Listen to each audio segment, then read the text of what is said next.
video, we want to find a limit as x and y approaches 0, 0 of x cubed minus y cubed all over x squared plus y squared. Note that if I plug in 0 for x and y, I get 0 over 0. So I'm going to use the squeeze theorem here to see if I can solve this limit.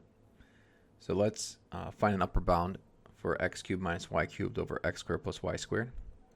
For this one, we're basically going to use a triangle inequality. So that's going to be the absolute value of x cubed over x squared plus y squared, and then plus the absolute value of y cubed over x squared plus y squared.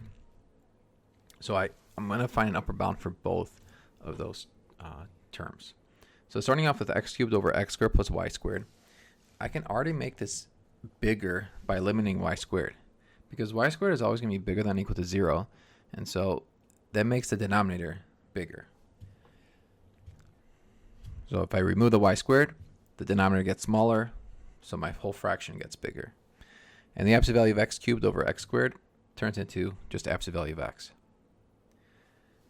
Now same thing, we have the absolute value of y cubed over x squared plus y squared. I'm going to find an upper bound by getting rid of the x squared in the denominator. So that's going to be the absolute value of y cubed over y squared, which simplifies to absolute value of y.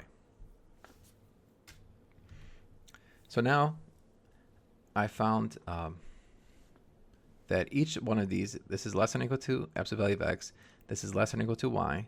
So combining them, I have that this expression is less than or equal to absolute value of x plus absolute value of y.